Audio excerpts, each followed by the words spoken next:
Urban cooperative બેંકની ચૂંટણી માટે મતદાન ચાલી રહ્યું છે। 3 પેનલના 24 સહિત કુલ 26 ઉમેદવારો વચ્ચે ચૂંટણીનો જંગ છે। 8 ડિરેક્ટરની ચૂંટણી માટે 150થી વધુ બૂથ પર મતદાન ચાલી રહ્યું છે। બેંકની કુલ 57 બ્રાન્ચમાં 1 લાખથી વધુ મતદારો મત આપશે। વિકાસ પેનલ અને વિશ્વાસ પેનલ વચ્ચે કાંટાની ટક્કર છે। મહત્વનું છે કે the Mehsana urban bank cooperative બેંકના 8 ડિરેક્ટરો માટે ચૂંટણીનું આજ સવારથી મતદાન શરૂ થયું છે, જેમાં વિશ્વાસ પેનલમાંથી ડીએમ પટેલ, આનંદ પટેલ, એપોલોના કિરીટ પટેલ, ભારત ડેરી સહિતના 8 લોકોએ ઉમેદવારી કરી છે। તો બીજી તરફ વિકાસ પેનલમાંથી વિમલ ગ્રુપના વડા ચંદુ પટેલના પૌત્ર કાર્તિક પટેલ સહિત 8 ઉમેદવારોએ ઉમેદવારી નોંધાવી છે।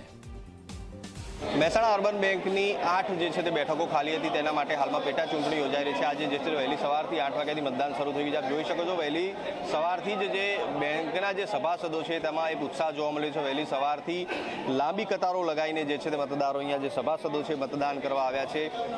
વયોવૃદ્ધ પણ અહીંયા કહી શકાય કે એક જાગૃત જે છે તે નાગરિક તરીકે હાલમાં જાગૃત સભાસદ તરીકે હાલમાં મતદાન કરવા મતદાન મથકે પહોંચી રહ્યા છે। મુખ્ય વાત કરીએ તો અર્બન બેંક મહેસાણા, અમદાવાદ, વડોદરા, સુરત, મુંબઈ, ગાંધીનગર, હિંમતનગર, કલોલ, ગાંધીધામ, પાટણ સહિત વિવિધ શહેરોમાં 150 બૂથો પર જે છે તે આજનું આ બેંકની જે પેટા ચૂંટણી માટે મતદાન શરૂ કરવામાં આવ્યું છે। સવારે 8 કલાકથી સાંજે 5 વાગ્યા સુધી જે છે તે આ મતદાન યોજાશે। કુલ 57 બ્રાન્ચો માટે જે છે તે આ વિસ્તારમાં મતદાન યોજાશે। હું આપણે દ્રશ્યો અંદરના પણ બતાવવાનો પ્રયત્ન કરીશ કે શું લોકોમાં કેટલો ઉત્સાહ છે। જે પ્રકારે હાલમાં મતદાનની જે આ પ્રક્રિયા અહીંયા શરૂ થઈ ગઈ છે, વહેલી સવારથી જ લોકો અહીંયા જે છે તે મોટી કતાર લગાવીને મતદાન કરી રહ્યા છે। હાલમાં જે અર્બન બેંકની જે ચૂંટણી જેમાં વિશ્વાસ પેનલ અને જેમાં ડીએમ પટેલ અને એપોલો કિરીટભાઈ પટેલ, ભારત ડેરી સહિતના 8 લોકોએ ઉમેદવારી નોંધાવી છે। તો સામે વિકાસ પેનલમાંથી વિમલ ગ્રુપના વડા ચંદુભાઈ પટેલના પૌત્ર કાર્તિક પટેલ સહિત 8 ઉમેદવારોએ ઉમેદવારી નોંધાવી છે। હાલમાં તો 8 ડિરેક્ટરોની ચૂંટણીમાં કુલ 26 ઉમેદવારો તો હાલમાં મેદાનમાં છે।